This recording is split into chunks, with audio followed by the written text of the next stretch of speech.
Coming up next on Chicano, the history of the Mexican-American civil rights movement. In 1965, Mexican-American farm workers were fed up with inhumane treatment and poor working conditions. Come on out, brothers. We are waiting for you. They walked off many California fields and refused to pick grapes. Led by Cesar Chavez, a new union changed the way the world looked at Chicanos in America. Relive the story of the struggle in the fields. September 1965. Mexican-American farm workers walked off the fields and refused to pick grapes at many California vineyards. They were tired of exploitation and inhumane treatment. They demanded the same opportunities that other Americans had: a living wage, education for their children, decent housing, to live without fear. They staked their claim by shouting "huelga," the Spanish word for strike. It soon became the battle cry for the Chicano movement.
The San Joaquin Valley is a fertile agricultural region stretching 500 miles through the center of California.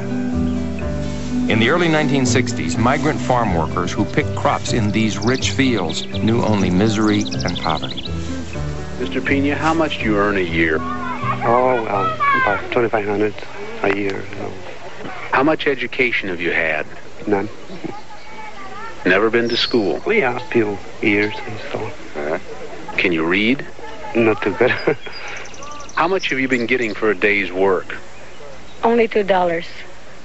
$2 a day? Yes. You have a little boy. Would you like him to be a farm worker? No, sir. I've been working all my life in fields, and I don't think it'd be the best place for him. I'd like for him to get a good education. Farm workers, unfortunately, were considered just another item in producing products like fertilizer or boxes or water. Most growers didn't treat their workers with any degree of respect or dignity. The life of a migrant farm worker was harsh. Long days of back-breaking work in the hot sun, exposure to poisonous pesticides, all for substandard wages. Life expectancy was 49 years. Education was usually limited to 2 or 3 years of school because children often had to work in the fields with their parents. The farm worker was trapped in a vicious cycle of poverty and illiteracy. I grew up into an agricultural area that was segregated in a sense that it separated farmers from farm workers, and it separated the races completely. My family, they were migrant workers, but that is very, very difficult because you absolutely have no control of your living conditions, and there's just no way of knowing what the crop season is going to be like. Just like all my brothers and sisters, and just like most of the people in the community, we all grew up in the fields. The only way that we could really put some roots down and to get an education was to have like a home base, because that was one of the things that we saw, that with the migrant families in particular, that they were pulled out of school all the time and they just really didn't have a chance to get much of an education. Economic rights are the essence of human rights. First of all, every study shows you that without economic rights, you don't have educational rights. When you are in a rural area, you're very vulnerable, especially if you are living from hand to mouth. There is very little integration of other ideas that's taking place when you're constantly moving. You never form a sense of place. You're constantly worrying if you're going to have enough money to pay for the gas, or you're going to have enough money to buy the food. It's a tremendous feeling of isolation, fear, where a rancher can do almost anything that they want with you. Past efforts to sustain a union among farm workers in California had failed. In 1964, U.S. officials put a stop to the Bracero program, which had allowed the legal importation of temporary farm workers from Mexico.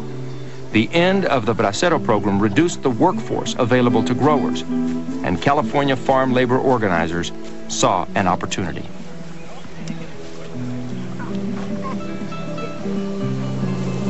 In the summer of 1965, Filipino workers called a wildcat strike against grape growers in the Coachella Valley, 150 miles to the east of Los Angeles. The strike was won in 1 week because Coachella is a hot country and grapes ripen by the seconds, almost by the seconds. So what you do not pick today, it is ready tomorrow, waiting for us to come in. Come on and pick me, I'm ready.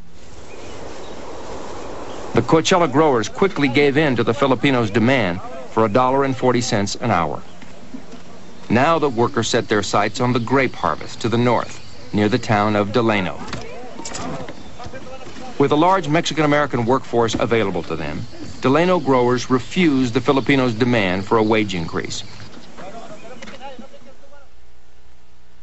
Striking Filipinos quickly discovered that they had lost jobs and shelter as well. Our home was right there in the camps. Growers threw out the belongings of some of those strikers in the camp where they are, outside of the rooms, locked their rooms. We sleep in our cars, under the trees surrounding the community hall. The Filipinos knew their strike would fail without the support of the NFWA, the National Farm Workers Association, a recently formed organization of Mexican-American farm workers. Our plan had been to quietly organize like for 5 years and to try to get the whole San Joaquin Valley organized before we even talked about doing anything like a strike.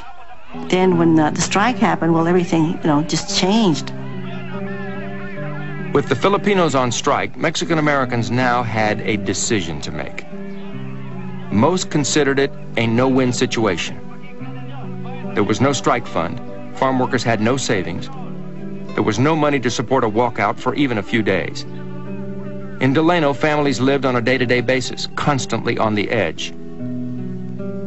The strike could be a financial disaster. To get involved, you had an awful lot to lose because the bosses of the fields were threatening everybody left and right that they would lose their jobs or they would not be hired, or there were even threats of deportation for some of the people who were like more recent arrivals. So it was pretty frightening on that level. I mean, there were times when people were afraid to meet in their homes, that you had to go meet somewhere else, like in a park or down by the river or something, because they were afraid if somebody would find out and tell the labor contractor or the grower and they would get fired. The NFWA called a strike meeting to see whether they would officially join the strike. And it was on September 16th, which, as you know, is Mexican Independence Day. And for any good Mexican, September 16th, I mean, we're all feeling full of revolutionary fervor and patriotism, and people started talking about how unfair what the growers were doing and why we needed to fight back. And then a guy gets up and starts talking. I said, oh, that must be Caesar. And he was tall with a mustache, very distinguished looking. I was very impressed.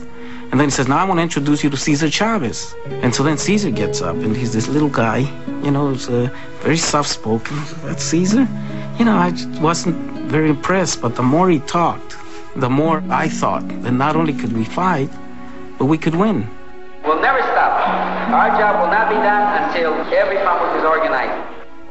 That was fertile ground. I mean, we were angry. Many of us were afraid. Many of us didn't know what to do. But we were just waiting. We were somebody just waiting for somebody to throw a match. And that's what Cesar did. El día 8 de septiembre de los campos de Deleno salieron los filipinos. Y después de 2 semanas para unirse a la batalla salieron. The National Farm Workers Association voted to join the strike. With only $87 in its treasury, union leaders prayed that the work stoppage would be brief.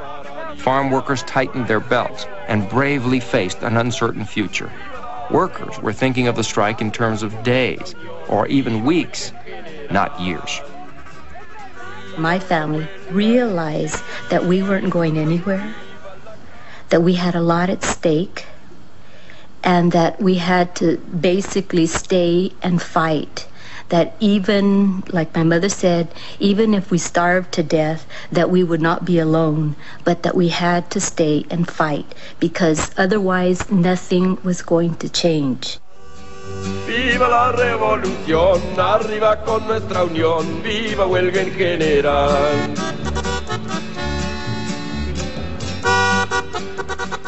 All I can say is that the men have to be the judges of their own, what they want. And these men have chosen this type of work, just like farming.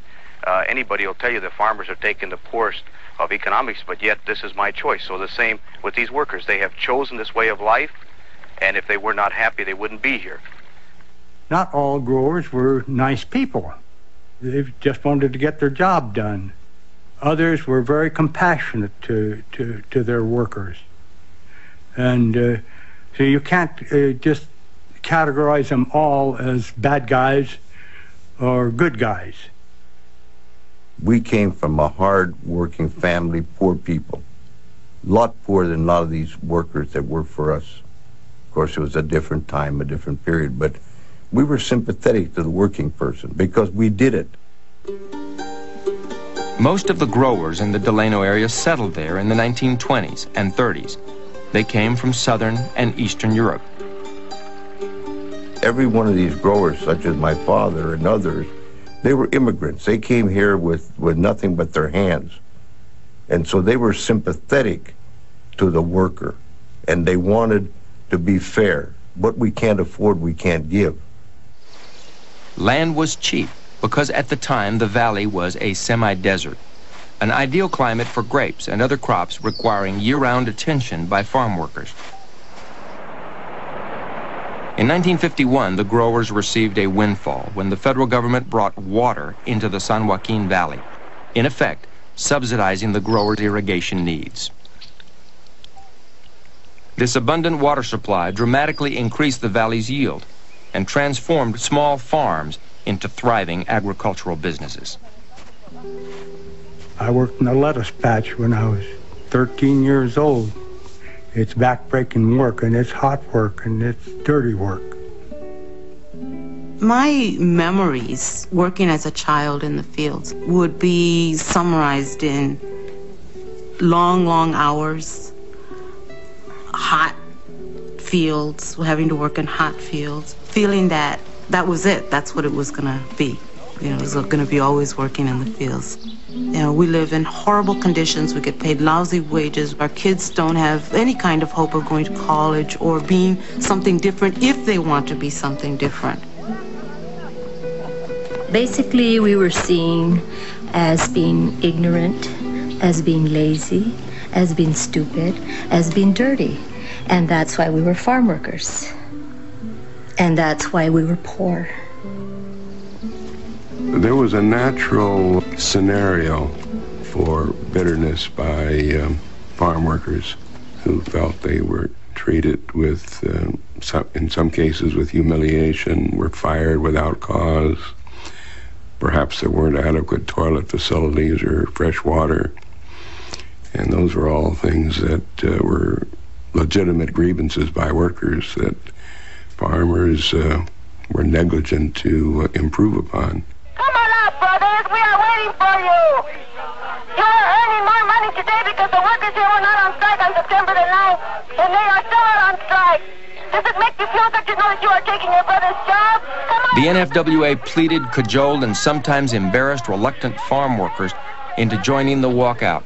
To be successful, the strike needed a strong, unified stand against growers who had power and money on their side.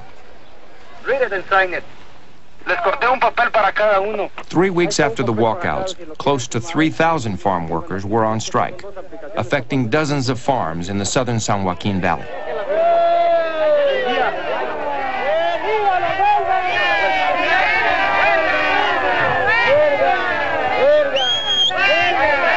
We're fighting for recognition, which is the real guts of it.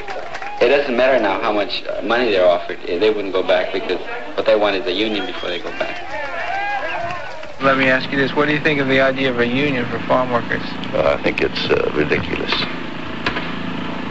Why do you say that? Well, I won't go into that with you. You ask me what I think. This is what I think. I will say this. Farm wages in the last 12 months right in this area has increased from $1.10 to $1.60 an hour. Isn't that because of the strike? No, that's nothing whatever to do with it. What is that because of? I'm not going to go on into these questions with you. One other question. Do you think that without a union, the farm workers can improve their condition and create better? It has been done right here. Quite a bit. Is this camp evidence of that? This camp has greatly improved in the last year. Would you want Since I have been here. Would you want to live in this camp? I wouldn't live here. You know, you're being very impudent. Would I want to live here? This is, I call, an impudent question.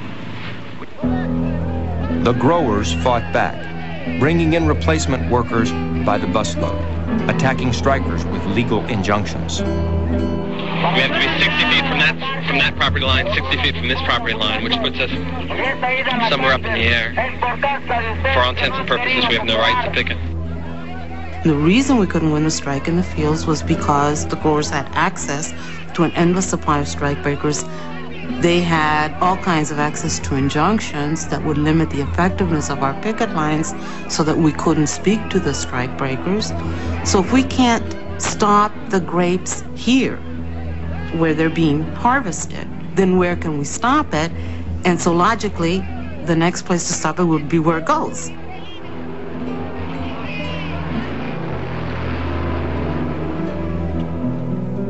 Strike leaders took their struggle out of the fields and into the marketplace, calling for a nationwide consumer boycott against grapes and grape products. As long as you're fighting solely on grower turf, you're fighting, in effect, with one hand tied behind your back. So when you start to boycott, what you're doing is you're expanding the playing field. Out of more than 30 growers being struck, 2 were targeted for boycotts. Shenley Ranch, owned by Seagram's, and the DiGiorgio Corporation, which produced Tree Sweet and S&W products. You've got to get out there with a picket sign and get some action going. And when you put all of those things together, then nonviolence works. And the only way I know to organize... As the strike continued, it became more than a labor issue, and Cesar Chavez became more than a labor leader.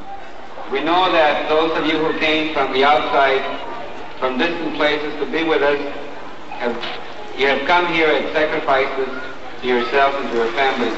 Good evening, we appreciate your efforts, and we invite you to come with us and come and visit us again and again here in Delano, where you have many, many friends now. Cesar also made it a movement, a civil rights movement, and he made this clear that it was a civil rights movement. It was not just another union.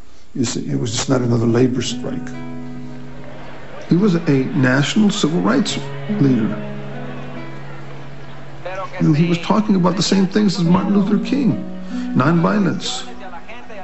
He was talking about human rights, that went beyond just the economic aspect that unions operate. Getting more wages, better labor conditions. How about the children? How about the racism in the school? You see, how about the local cops? And these are the things that the farm workers were about. Que el amor debe ser vivido en las acciones de los hombres. Responding to the boycott, the Senate Migratory Subcommittee opened hearings to investigate the plight of farm workers. Senator Robert Kennedy interrogated the local sheriff, trying to understand why striking workers were being arrested.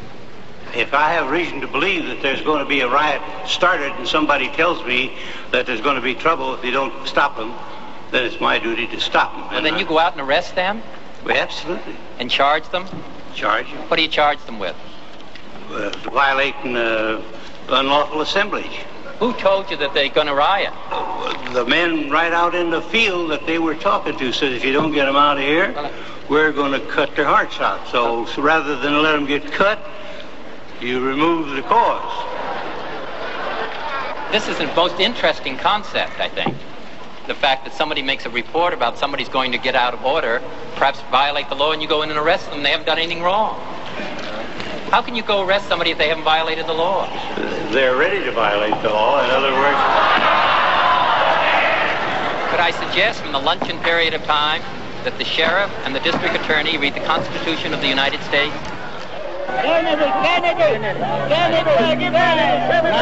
Two significant things came out of those hearings. One was just the fact that Bobby Kennedy came to Delano.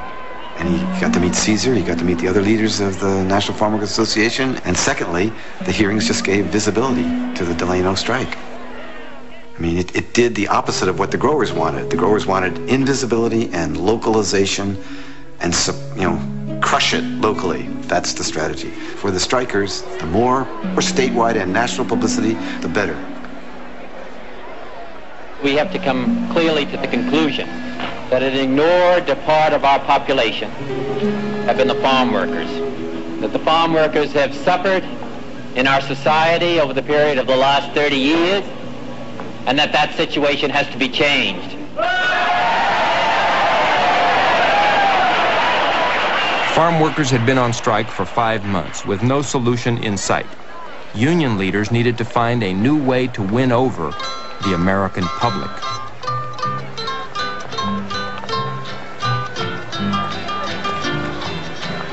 Cesar Chavez decided to make a peregrinación, a pilgrimage.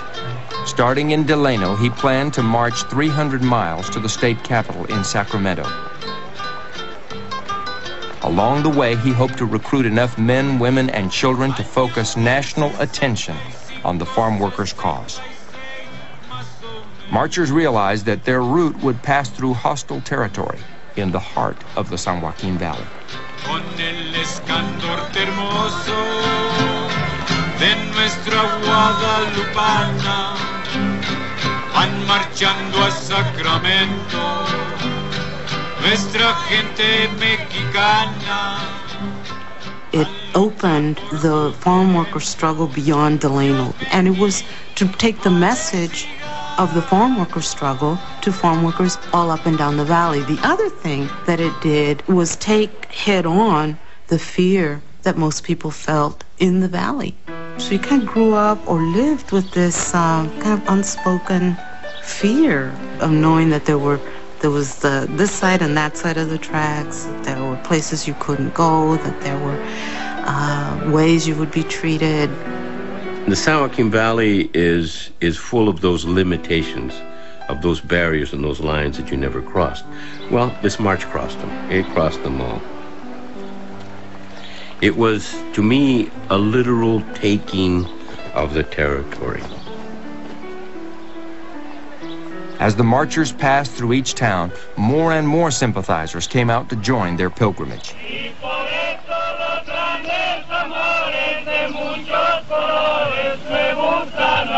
Each night along the route, they attended rallies and listened to updates on the boycotts against Shenley and DeGiorgio. resolver el problema de la huelga en Delano. Each morning began with Mass, and then the marchers fell in behind the patron saint of the Mexican people, the Virgin of Guadalupe. She represented the very soul of the people. It fused everybody into one raza, so to speak. But it also legitimized us in the sense that it told the world, okay, we are followers of the Virgen de Guadalupe, we're not followers of Karl Marx. These religious gestures angered many of the growers, who normally knelt and prayed in the same churches as the marchers. You're talking about people that attended St. Mary's Catholic Church in Delano, along with Caesar. You know, that's where I was baptized. I mean, along with all the farm workers. And they considered themselves to be on the side of God like everybody else. These are good people. These are good, hard-working immigrant descendants. So when Caesar began to implement the uses of religious imagery in his struggle, many of the growers resented it, took it personally. They said, we are not the devil. We are also Catholics. Consequently, the church, in trying to relate to this struggle, found itself torn. On the one hand, there was this very powerful, moneyed, and political constituency that the growers represented that was important to the church. And on the other hand, these were the poor, the working poor. 1, 2, 3, go!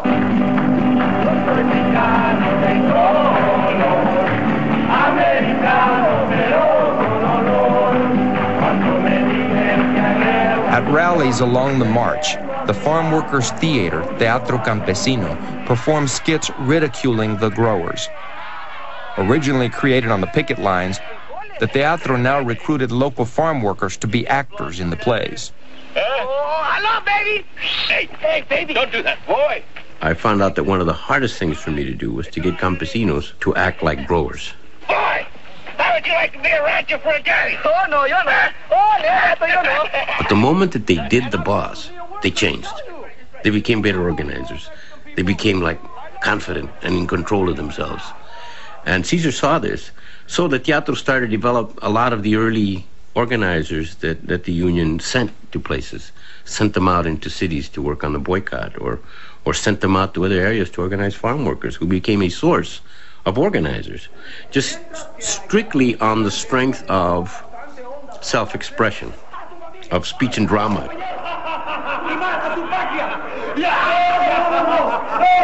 No hay nada más bajo que un esquirol, esquirol, esquirol, esquirol. That was the very first time in my life that I had ever seen art being used on that level. And it made a major impact on me. We still claim that there are reds and agitators. Hold on. Among you Mexicans. Chicano art had a very, very important role within the Chicano movement. It gave visual form to our dreams, our aspirations, our struggles. Because we did not own the media, we didn't own the television, we didn't own the radio, we didn't own the movies, we owned nothing at all. The only way that we could, in many respects, get the word out, be visible, was to create posters, murals, paintings, banners, whatever. It took that form, and in that way we were able to disseminate information. You know, not only the positive things, but the negative things. I mean, who we are, our indigenous roots, and our connection to the land, our love of family and home and community.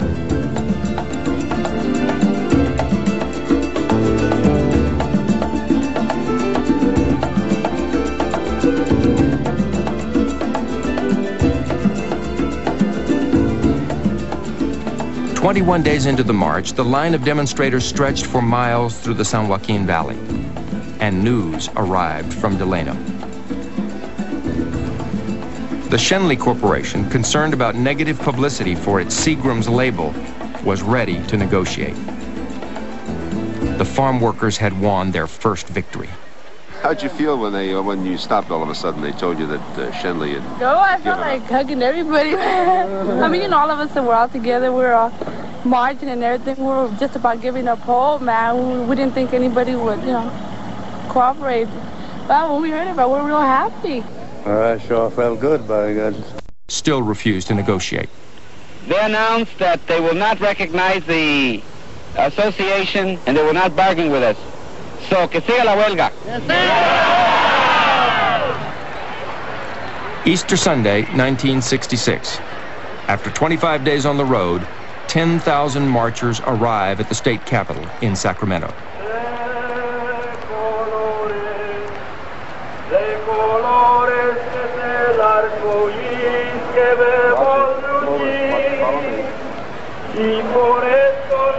It was a triumphant moment in the history of farm labor. As he had done so many times during the march, Cesar Chavez read from the plan of Delano, which clearly laid out objectives of the farm workers' movement. The Mexican race has sacrificed itself for the last 100 years. Our sweat and our blood have fallen on this land to make other men rich. This pilgrimage we make symbolizes the long historical road we have traveled in this valley alone, and the long road we have yet to travel.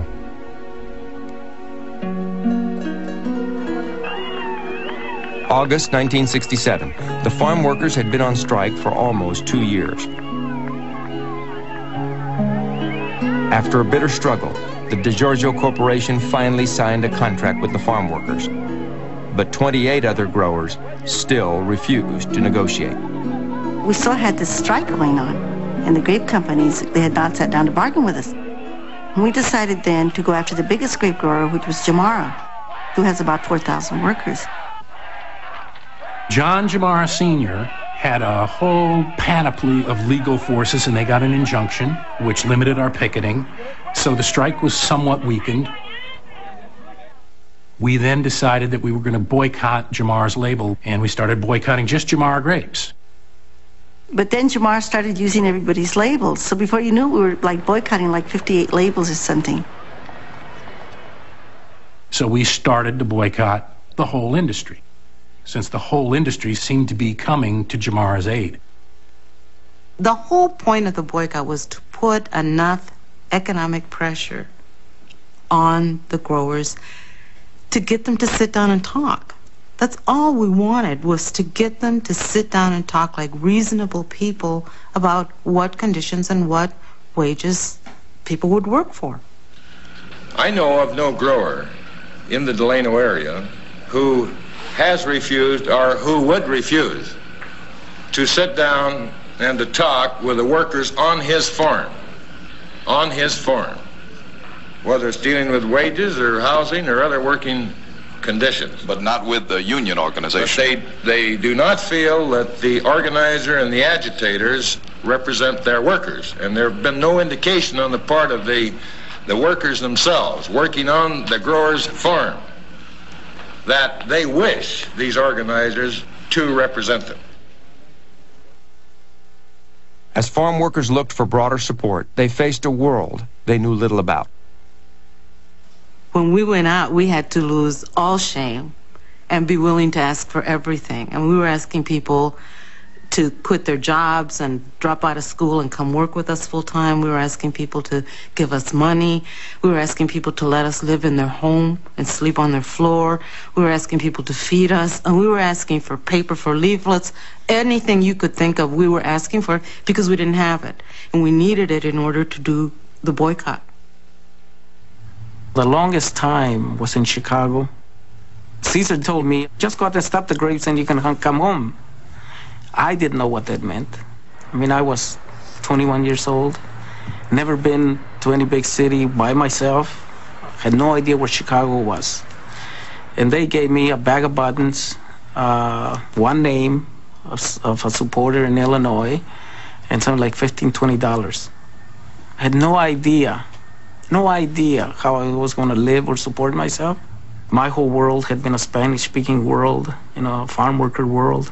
And all of a sudden, I had to go out and meet church people and unions and white people and all kinds of people. It's a big experience.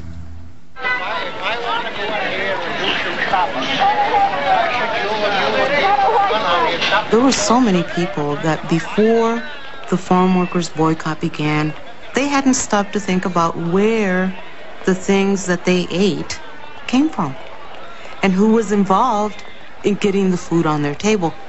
The public really responded. They were very, very supportive. And then we took that support and put it and put pressure on the chain stores. We started then telling people, don't patronize this store. Go somewhere else where they will take a stand. The retail food industry is sympathetic to their cause. We understand what their problem is, but we just can't subject ourselves to the demands that they're making. We tried to work with them, but they're not willing to listen. Little by little, the boycott strategies took hold in cities across the country as mayors and religious leaders came to support the farm workers' cause. Therefore, we have supported this great boycott in New York. Dr. Costello. Soon, Americans from all walks of life began to support the boycott. The FFL-CIO joined in, and the boycott spread to Europe.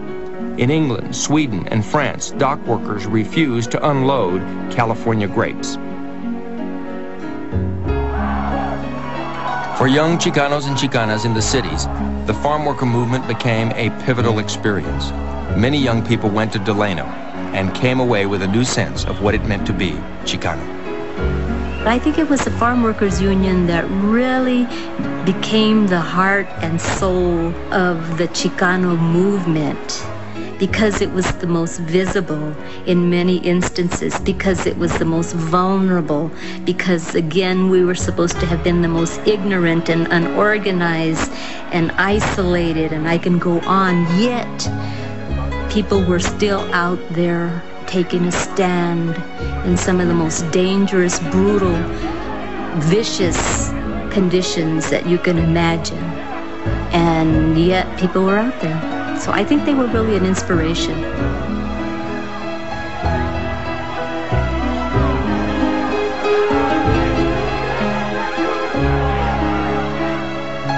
Throughout the nation, farm workers had won support by nonviolent efforts, using pickets, boycotts, and marches.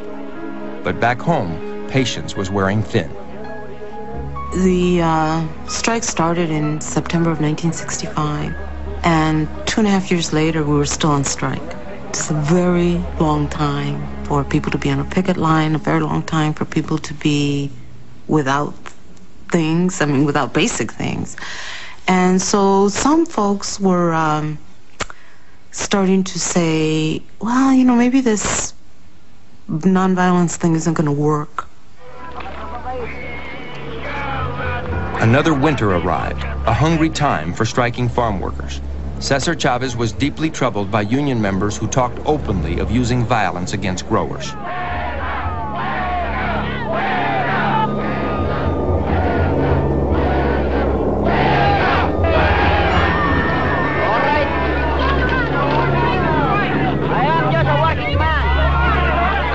Caesar had read Gandhi.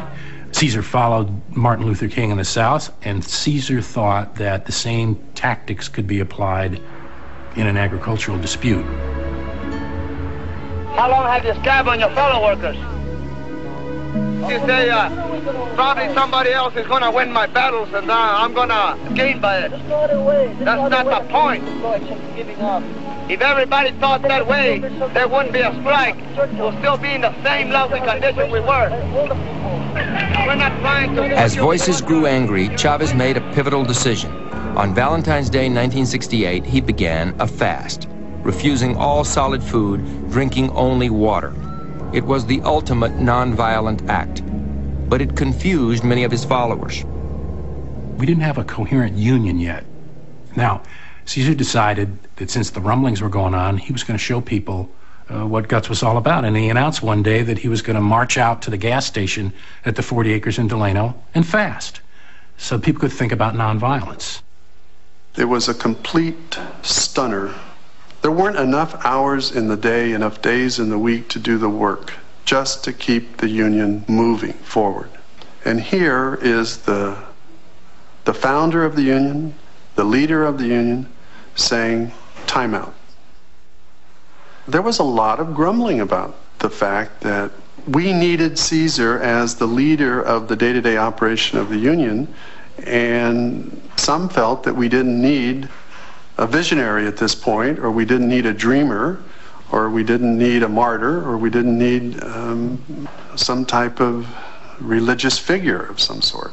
But we needed a hard-nosed organizer, a day-to-day person who was going to give direction and keep us moving. We had a press conference with all of the labor leaders in New York to tell them about the boycott, this all-great boycott that we're going to be doing, but also at the same time to let them know that Caesar is fasting. They got very upset. I mean, some of them became almost physical, you know. What's the matter with this guy? Is he crazy, you know? That isn't the way that you organize a union. And in Delano, a lot of the volunteers that had come to help us, they left. They left because Caesar was fasting.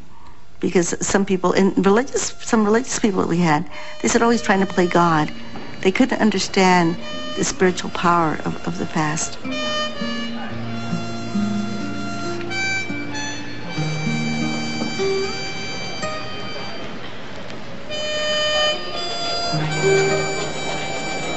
And it forced folks to reflect on the struggle and where it was at that point and whether or not we wanted to continue with it and whether or not we were willing to continue sacrificing in order to build the union.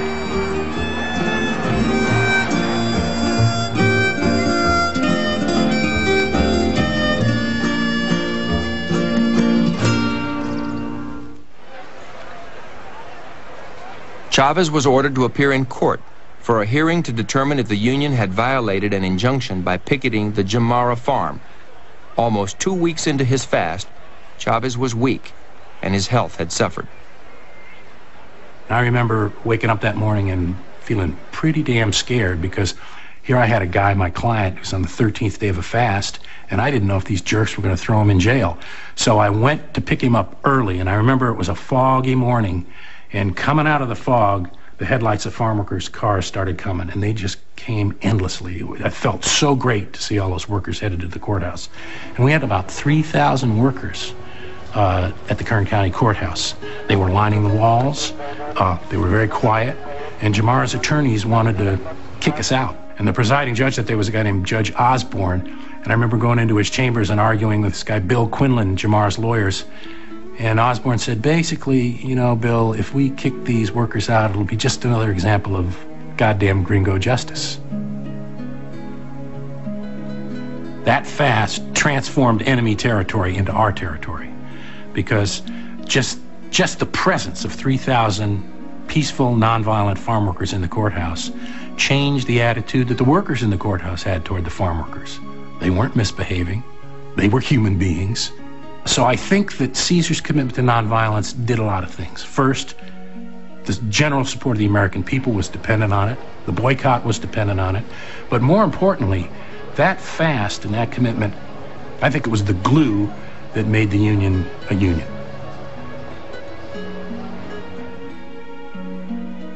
After 25 days, Chavez broke his fast at a mass attended by 4,000 supporters. Senator Robert Kennedy was at his side.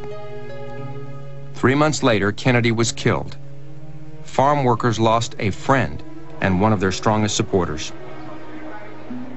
Bobby Kennedy's assassination was just a morale blow to all of us. It just was like a 2x4 to the head. Because he was not only a public figure, you know, to give visibility to this cause, but it was in his heart, and you could tell.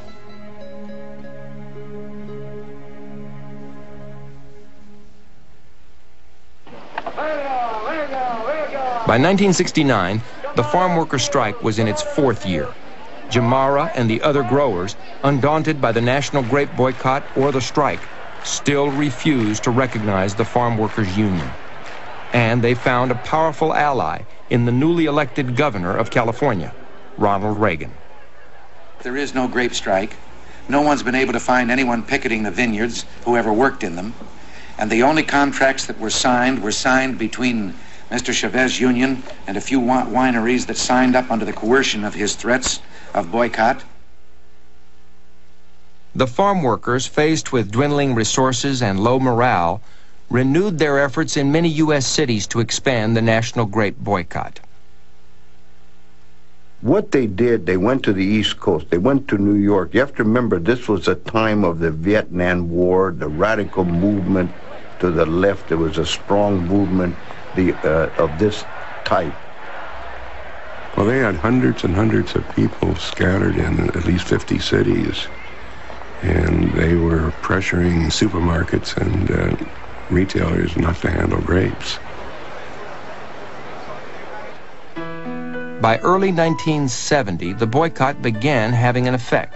Shipments to the top grape-consuming cities were down by 22% and continuing to fall. His boycott became tougher and tougher and tighter and tighter. And I could see it meant destruction for most of the growers.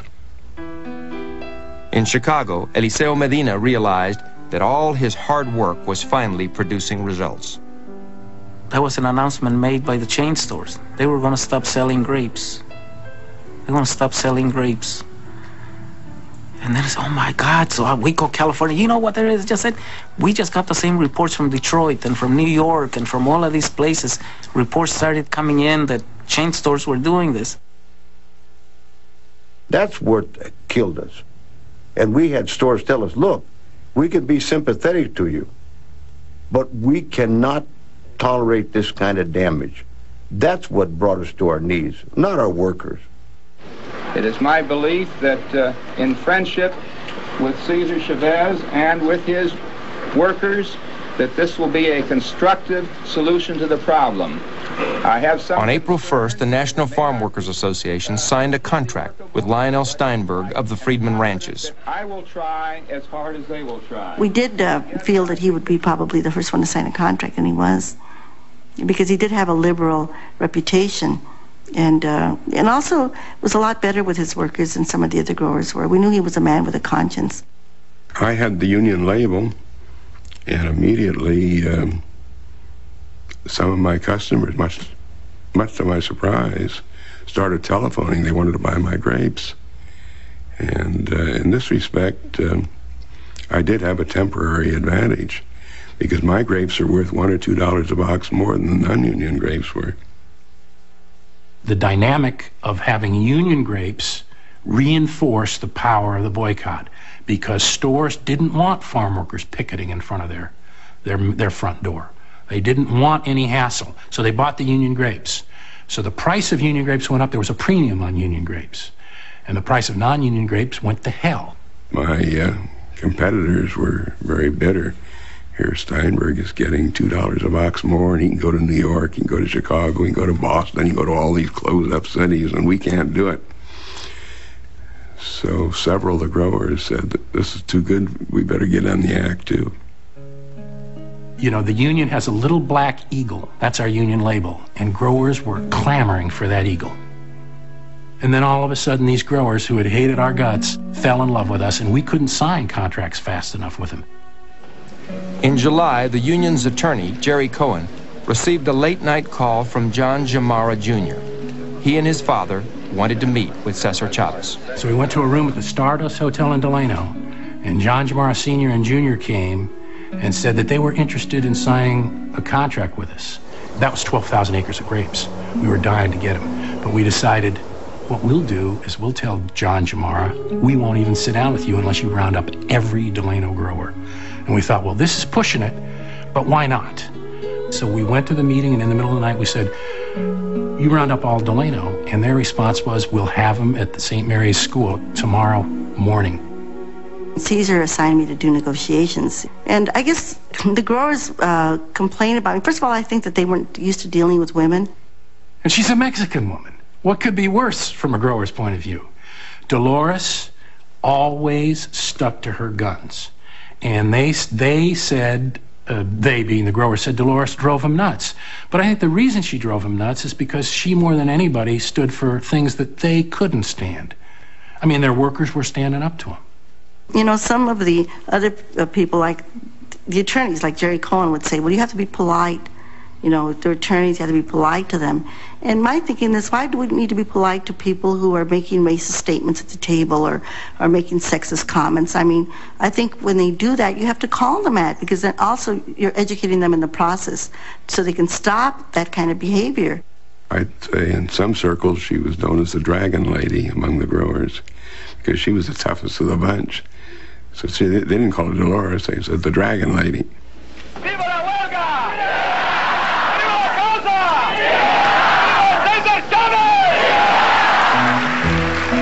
On July 29, 1970, the growers and farm workers met to sign the contracts at the Union Hall in Delano, almost 5 years after the strike had begun. It was a happy day and a great victory for the farm workers. We had been working so hard for so long for this that it was hard to believe that we'd won. It never, ever, ever, ever crossed my mind that it couldn't happen. Not once. I always knew that we would be able to do it. And I think Caesar felt the same way. 26 Delano growers signed contracts guaranteeing farm workers $1.80 per hour plus 20 cents a box, a hiring hall, seniority, and strict pesticide controls. The boycott, the strike has been a costly thing not only to us but also to the employers. But I think that because, even though however unfortunate the experience might have been and the struggle on both sides, that because of that experience we have created the foundation to what I think is going to be a very good working relationship with the grower community in Delano. 10,000 miles begins with a single step. You've taken that single step. I wish you luck on the balance of the trip, and I hope that with this foundation, you can move on to greater things, and we'll prosper, and so will you. The signing of the table grape contracts was pretty heady stuff. Not all growers were happy with the outcome. I felt that I betrayed my workers. And the time when we did sign with him, that was not my workers' option. That was mine, my brother's. I wouldn't have done it. I'd rather have died that day, I think, than have done it. But we did. Is this the turning point? Well, it's certainly the beginning, I guess. It's a turning point in one respect, and that's that I think that now there's no dispute that we do have a union, but we have an awful lot of work to do. There was more work to do. The vast majority of farm workers remained without a union, a condition that would mobilize organizing efforts for years. But in the cities and schools of America, inspired by the courage of the farm workers, a generation of Chicano youth were poised to open a new chapter in the Mexican-American struggle for civil rights. They were ready to take to the streets to demand a better education. In the fields, the farm workers' movement had left a lasting legacy of change. I think the greatest achievement is in the change that it made on people, teaching them how they could fight, how they could stand up for their rights and win.